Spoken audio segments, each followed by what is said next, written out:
Hello मेरे प्यारे बच्चों, मैं शिवम गौड़ आप सभी का स्वागत करते हैं हमारे यूट्यूब चैनल में। तो आइए आज हम क्लास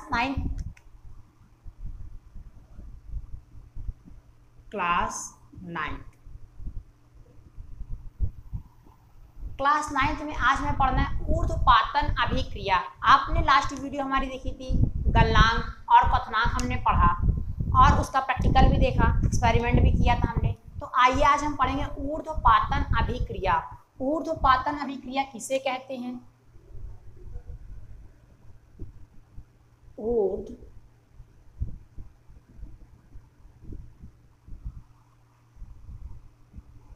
चलते हैं। कुछ ऐसे भी पदार्थ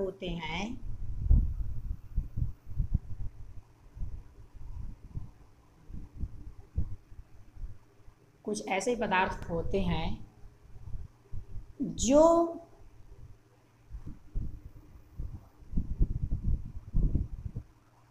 बिना द्रव में बदले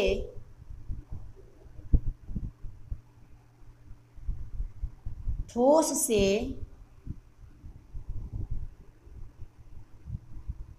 सीधे गैस में परिवर्तन हो जाते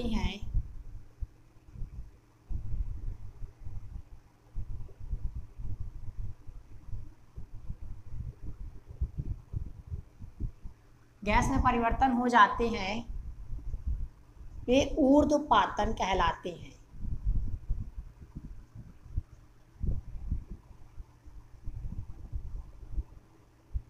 हमने लिखा है कि कुछ ऐसे भी पदार्थ होते हैं जो बिना द्रव में बदले ठोस से सीधे गैस में परिवर्तित हो जाते अर्थात बदल जाती हैं, उन्हें हम ऊर्ध्वपातन अभिक्रिया कहते हैं। उदाहरण के लिए हम कपूर लेते हैं। जो हमारा कपूर होता है आप देखोगे कि सॉलिड होता है। कपूर कैसा होता है? ये हमारा सॉलिड होता है, ठीक है। अच्छा, इससे पहले कुछ और बातें कर लेते हैं आपसे। भैया आप सभी लोगों ने हमारे जो लास्ट वीडियो देखी थी, आप लोगों ने देखा कि ठोस से जब हम गर्म करते हैं द्रव में बदलता है, और जब और गर्म करते हैं, हीट करते हैं, ये गैस में बदलता है। अगर हम इसी को शीतलता प्रदान करते हैं, यहाँ पर लिख देते हैं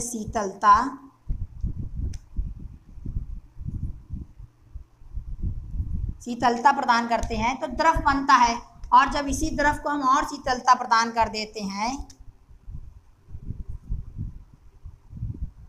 ये पुनः ठोस में परिवर्तित। लेकिन कुछ ऐसे भी पदार्थ होते हैं जो ठोस से डायरेक्ट किसमें बदल जाए? गैस में बदल जाते हैं। उनका द्रव से कोई लेना ही देना ना हो, मतलब उसमें द्रव नाम की चीज ही ना हो। वो क्या कहलाते हैं?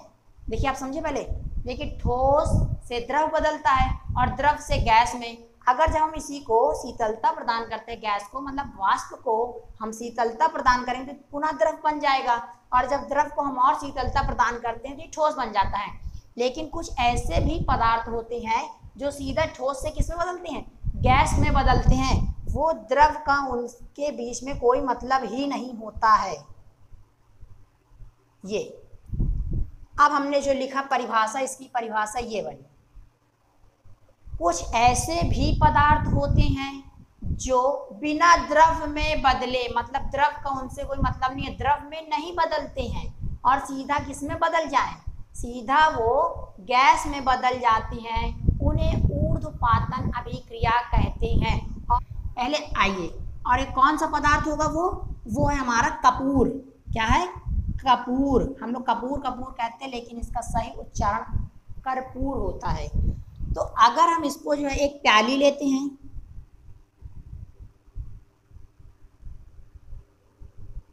प्याली के नीचे हम इसको बर्नर लगाते हैं,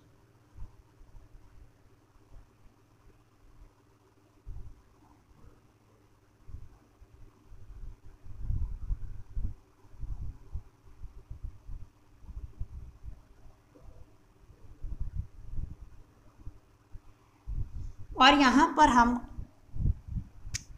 कपूर रख लेते हैं। ये कपूर हमारा कैसा है, ये सॉलिड है, और इसमें कपूर रखने के बाद दिख रहा है हम लोगों को, चलिए दिख रहा है, तो हम इसको एक उल्टी कीप से समझ सकते हैं या प्याली से हम इसको बंद कर देते हैं या ढाक देते हैं। जब हमने इसको क्लोज किया तो यहाँ पर इसको हमने कार्क लगा के बंद कर दिया, और जब हमने इस चित्र को, आप देख रहे हो ये हमारा बर्नर है, ये क्या है, बर्नर है, और ये क्या है, स्टैंड, ये हमारा क्या है, प्याली है। किसकी प्याली, चीनी मिट्टी का आपने बर्तन देखा होगा, चाइनीज जिसे हम कहते हैं, चीनी मिट्टी के बर्तन होते हैं, और हमने ये क्या लिया है, कपूर लिया है, कपूर, और ये क्या है, कीप है। और कीप हमने कैसे रखी है, हमने कीप को उल्टा करके रख दिया है। जब हमने एक बर्तन लिया और उस बर्तन के नीचे हमने क्या लगाया, बर्नर लगाया, और उसको हीट करना प्रारंभ किया, और जब उसको हमने हीट टेम्परेचर दिया तो ये ठोस था, ये किस में बदल जाएगा, डायरेक्ट वाष्प बनकर निकलने लगेगा, और जब वाष्प बनकर निकलने लगेगा तो उसके ऊपर आपने, हमने देखा इस कीप का मुंह क्या है, जो उसका मुंह हमने उसको बंद कर दिया है, और जब बंद कर दिया तो जो वाष्प क्या बाहर निकल पाएगी, नहीं निकल पाएगी। अर्थात कहने का मतलब है कि जो कपूर जब ऊर्ध्वपातित होगा तो इसकी जो वाष्प रहेगी यहाँ कहीं चपकी होगी, ऐसे लटकी होगी, और जब भैया लटकी होगी ये साइड में से छोटी छोटी बूंदे ऐसे बनी होंगी, और आप देखोगे कि इस चीनी की प्याली में चारों तरफ, उसके चारों तरफ क्या होगा, कपूर वाष्प में बदल गया होगा। आखिर आप सोचो, अगर हम यहाँ पर बर्फ लेते हैं तो क्या होता, पहले द्रव बनता, फिर उसको और हीट करते तब वो वाष्प बनता, लेकिन यहाँ पर कपूर डायरेक्ट किसमें बदल गया, गैस में बदल गया। तो आइए इसी चीज को हम थोड़ा, आपको हमें लग रहा है नहीं समझ में आ रहा है, कुछ बच्चे आप परेशान लग रहे हैं जो हमारे वीडियो देख रहे, कुछ हौच पौच हो रहे, कैसे कैसे संभव कैसे हो सकता है। अभी तो आपने पिछली वीडियो में बताया कि पहले ठोस से द्रव में बदलते हैं, द्रव से गैस में बदलते हैं। सर आज आप नए दिन आए तो नए तरह बात बता दिए, आपने कहा कि नहीं नहीं ठोस से डायरेक्ट गैस में बदल गया, तो फिर पुरानी वाली वीडियो क्यों बनाई थी। तो आइए इसी चीज़ को एक बार हम एक्सपेरिमेंट करते हैं, देखते हैं क्या ये बातें सत्य हैं। आइए चलते हैं एक्सपेरिमेंट। तो आइए दोस्तों हम एक्सपेरिमेंट करते हैं। हमने आपको कहा था कि आइए लैब में चलते हैं, तो हम अपने लैब में आ गए हैं। लैब मतलब हमारा यही लैब है। तो आइए एक्सपेरिमेंट करते हैं। हमने आपको बताया कि जब ठोस द्रव बनने की बजाय डायरेक्ट किस में बदल जाए, गैस में बदल जाता है। किस में बदले, गैस में। और क्या बदल जाए, द्रव बदले, और या गैस बदल जाए ठोस में, और द्रव का कोई काम ही ना हो, मतलब उसमें द्रव आए ही ना, तो द्रव नहीं बदला। तो क्या हुआ, इसका मतलब कि ठोस से डायरेक्ट गैस बन गया, और यह गैस से पुनः हम इसको वापस ले लें तो ठोस बन जाए। तो इस अभिक्रिया को हम ऊर्ध्वपातन अभिक्रिया कहते हैं। तो वह होता क्या है ऊर्ध्वपातन अभिक्रिया, तो आप समझ गए। एग्जाम्पल में हम ले लेते हैं कपूर या नौसादर अमोनियम क्लोराइड। ठीक है, तो आइए हम कपूर लेके अपना एक्सपेरिमेंट करते हैं। तो हमने इस कपूर का चूर्ण ले लिया है, ये आप देख सकते हो, ये हमारे पैकेट में कपूर का चूर्ण है। तो हमने इस कपूर के चूर्ण को हमने अपने परख नली में रख लिया है। ये आपने देखा कि हमने अपने रख लिया परख नली में। जब हमने परख नली में रखा तो इसके ऊपर जब हम, ये बर्नर है हमारा, और बर्नर के ऊपर से हम जब अपनी परख नली को लगाते हैं और इसके ऊपर अभी हम किसी कीप के माध्यम से हम ढाक देंगे।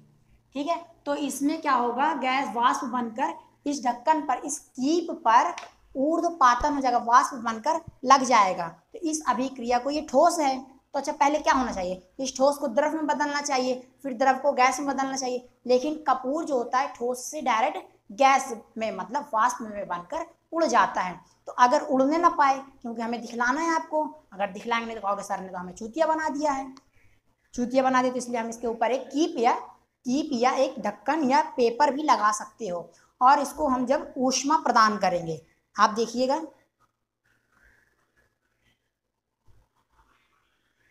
बड़े ध्यान से देखिएगा आप सभी लोग।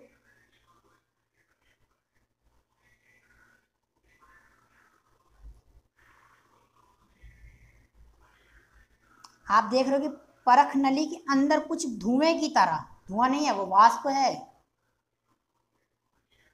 धुआं बन रहा है, वाष्प बन रहा है।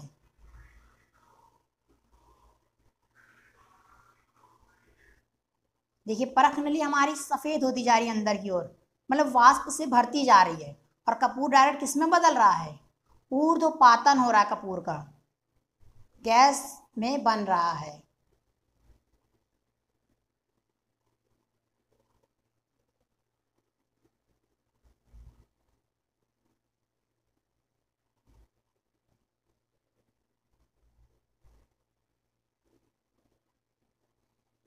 देखिए अगर हम इस ढक्कन को, इस कीप को हटा देते हैं तो क्या होगा कि वाष्प बनकर निकलने लगेगा हमारे चारों तरफ। क्या होगा? कपूर। तो हमें क्यों कपूर देखना, देखिए हम हटाते हैं दोस्तों, ये देखिए कपूर किस में डायरेक्ट निकलने लगा? वाष्प में निकलने लगा। हमने इसको क्लोज कर दिया क्योंकि हम इस कपूर को जब ऊर्ध्वपातन हो गया तो हम इसको पुनः किसमें, ठोस में बदलेंगे।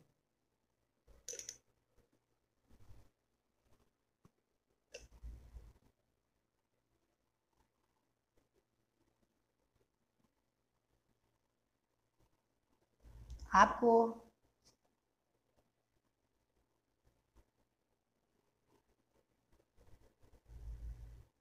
ये देखिए पूरे कपूर जो है हमारे ऊर्ध्वपातन हो गया है। तो आप देख सकते हैं ये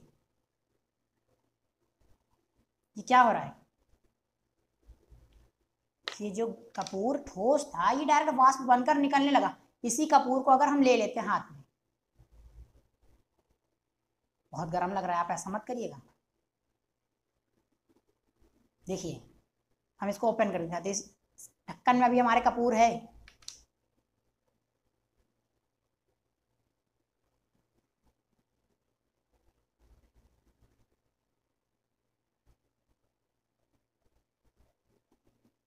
तो आपने देखा कि ठोस से डायरेक्ट ये वाष्प में अर्थात गैस में बदल गया। तो आइए अब इसमें देखते हैं क्या अब हमारा इसमें कपूर होना चाहिए। ये देखिए ये बहुत ही हल्का ये चूर्ण दिख रहा है। ये देखिए आप देख सकते हैं चूर्ण दिख रहा है। और तो अभी चूर्ण इसमें है। ये देखिए ये सारे चूर्ण वाष्प बनकर इसमें लगे हुए हैं। ये देखिए आप हमारे हाथों में हल्के सफेद सफेद दिख रहा है। ये क्या है? पहले ठोस था, अभी किसमें, वाष्प में। अगर इसी को हम क्या कर सकते हैं, पुनः हम ठोस में आ गए, हमारे किसमें आ गया, ठोस में। तो ठोस से गैस में और गैस में ठोस बन जाए तो उसे क्या कहते हैं, ऊर्ध्वपातन अभिक्रिया कहते हैं। तो आज का प्रैक्टिकल अच्छा लगा तो चले फिर हम अपनी क्लास में, ऊर्ध्वपातन वाली क्लास में। आइए फिर चलते हैं। जो हमारा कपूर था वो ठोस से डायरेक्ट गैसीय अवस्था में बदल गया था, अर्थात हम उसे वाष्प के रूप में देख सकते हैं। तो ये समझ में आया। दाब का परिवर्तन पर क्या प्रभाव पड़ता है? दाब का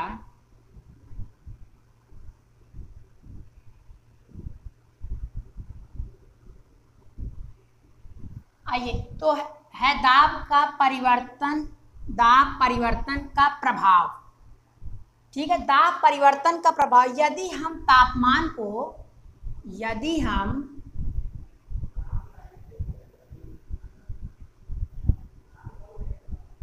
देखिए दाब परिवर्तन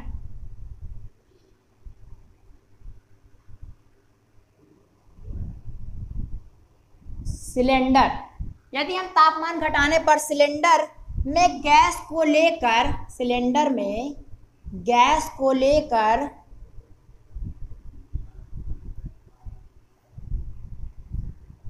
उसे संपीड़ित करें,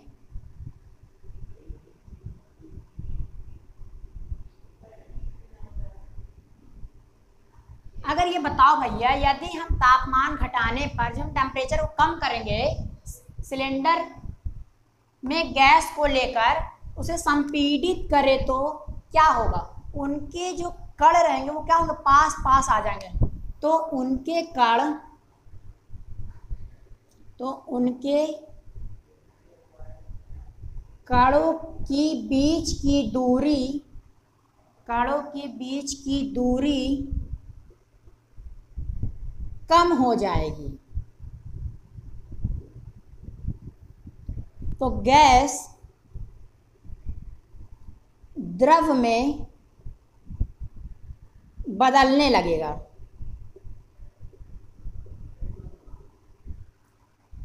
देखिए, यदि हम तापमान घटाने पर सिलेंडर में गैस को लेकर उसे संपीड़ित करें तो उनके कणों के बीच की दूरी क्या होगी?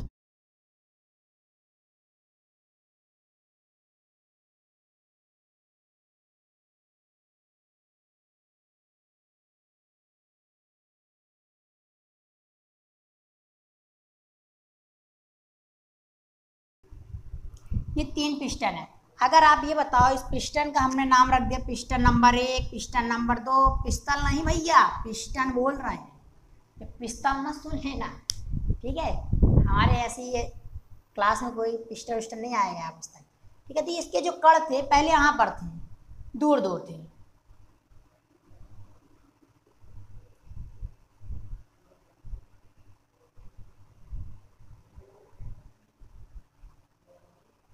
देखिए, अगर जब पिस्टन में इसके कण थे, यदि हम तापमान घटाने पर सिलेंडर को संपीड़ित करें, अगर इस पिस्टन को हम दबाते हैं, इस पिस्टन को क्या करें, ऐसे दबाते हैं, तो इसके जो कण दूर दूर थे, तो आप दूसरे पिस्टन में जैसे तो कण से क्या होंगे और पास पास आ जाएंगे। और संपीड़ित करने मतलब गैस में संपीड़ितता क्या होती है, सबसे अधिक होती है, और इसको हम मैक्सिमम दबा सकते हैं। और जब तीसरे वाले पिस्टन को दबाया तो हमने ये देखा कि यहाँ पर एक जगह आकर उसके कणों के बीच की दूरी क्या हो गई, कम हो गई।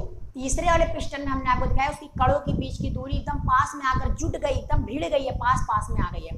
तो इसलिए तीसरे वाले पिस्टन में फिर वो क्या होगा, वही गैस द्रव में बदलने लगेगा।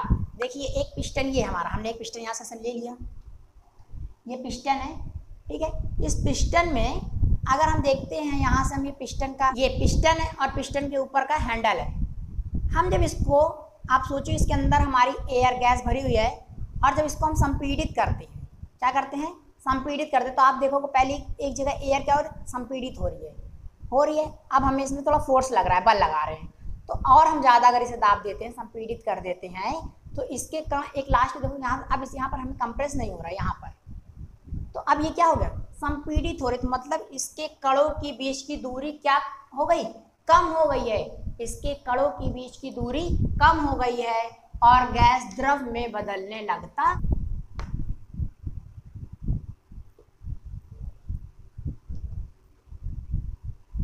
देखिए, अगर दाब और ताप परिवर्तन, दाब और तापमान, अगर किसी पर दाब और तापमान का परिवर्तन हो या उस पर प्रभाव पड़ता है, इस पर दबाव का या उस पर प्रेशर का या टेम्परेचर का प्रभाव पड़ता है, तो क्या होता है, तो जो हमारा ठोस होता है, ये ठोस, ठीक, जो ठोस होता है वो किसमें, द्रव में, और द्रव जो है ऐसे ही गैस में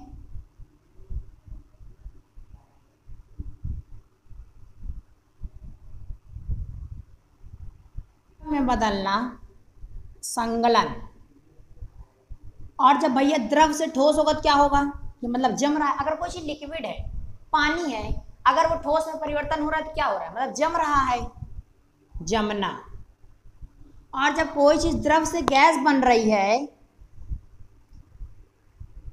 द्रव से गैस बनना, ये क्या कहलाएगा, वाष्पीकरण। क्या हो जाएगा, वाष्पीकरण। अगर वो गैस से द्रव बने तो क्या कहलाएगा, संघनन। जब ठोस से द्रव बनता है तो क्या हुआ, संगलन हो गया उसका। और जब द्रव से ठोस बन जाए तो क्या हो गया, जमना। और द्रव से कोई चीज गैस बनते तो उसका क्या हुआ, वाष्पीकरण हुआ है। आपने ऊर्ध्वपातन अभिक्रिया देखा है, और आपने हमारा देखा जब गलनांक हम बता रहे थे लास्ट वीडियो में, तो हमने उसमें प्रैक्टिकल एक्सपेरिमेंट जो किया था, बर्फ को पानी खौलाकर, तो आपने देखा इसका क्या हो गया। और जब गैस से द्रव में बदले तो संघनन हो गया। और अगर कोई चीज या कोई गैस डायरेक्ट किसमें बदल जाए, ठोस में बदले, तो इसका क्या हो गया, ऊर्ध्वपातन हो गया।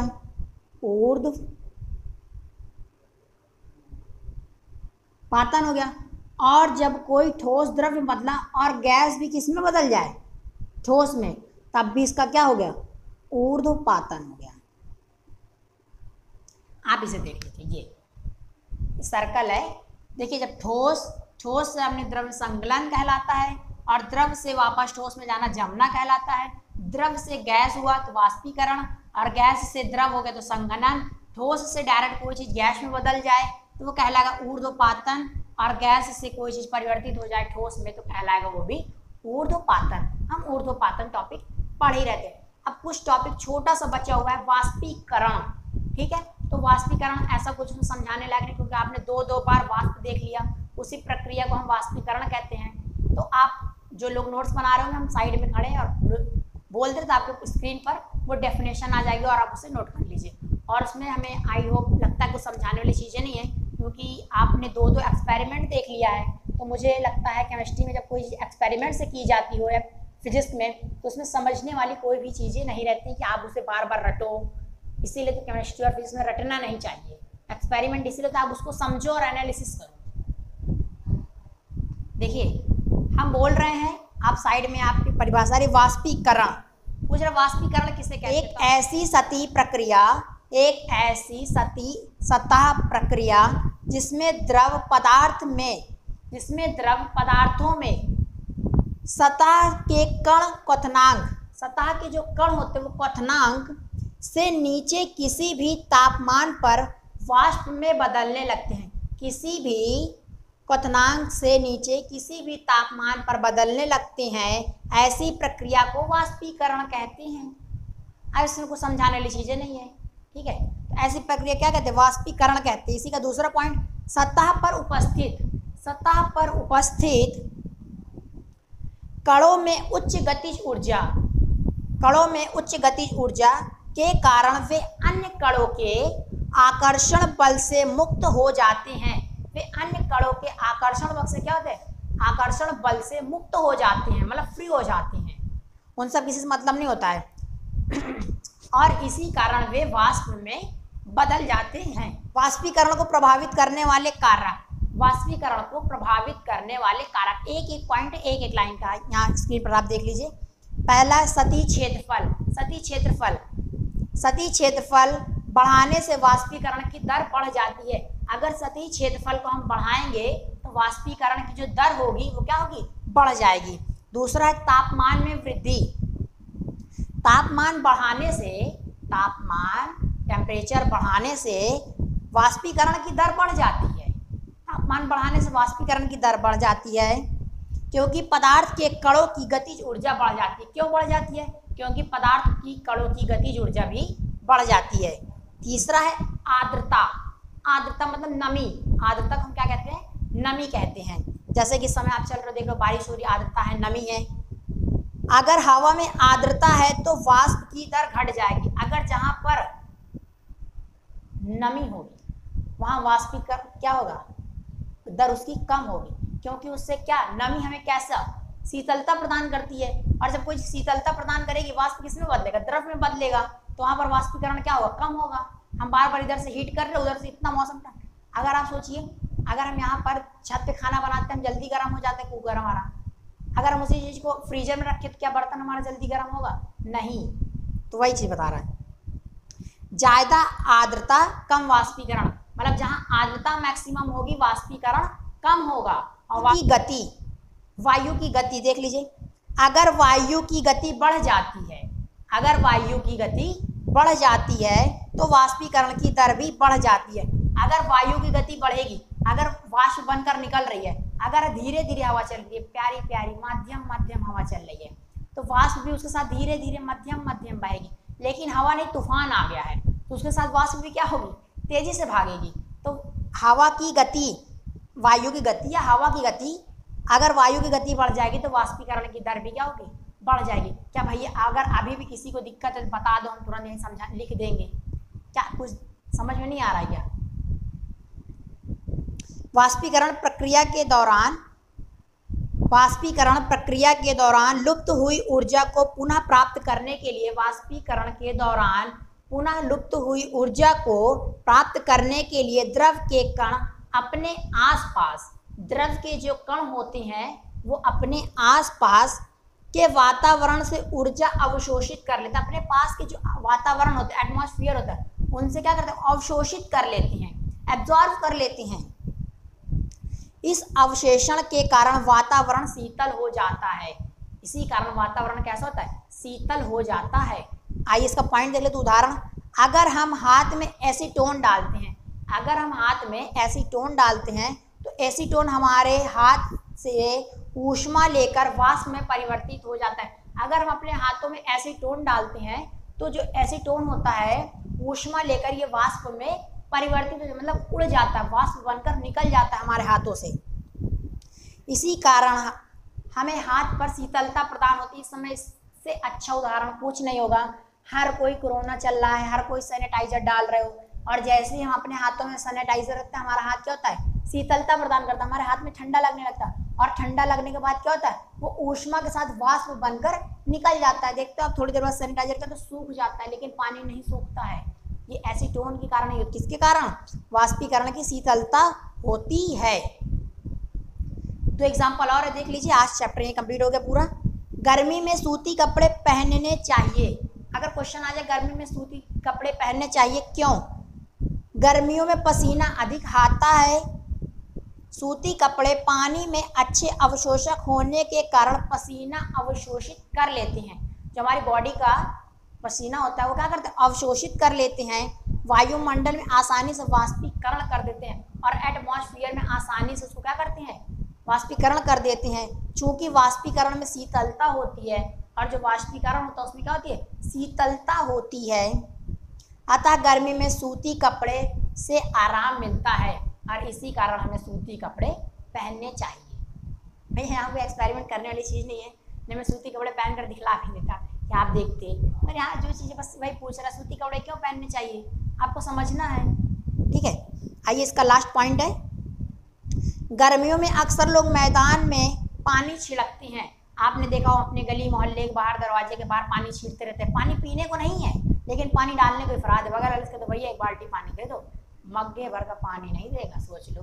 और लेके रोज सुबह शाम गाड़ी धुल रहा है, सैनिटाइज कर रहा है, तो भैया थोड़ा दे दो, मैं बाहर सारा सैनिटाइजर दे दो, 4 बार सोचेगा सैनिटाइजर देने के लिए, लेकिन रोज सुबह शाम सैनिटाइज कर रहा है गाड़ी। यही सारी चीज़ें होती हैं।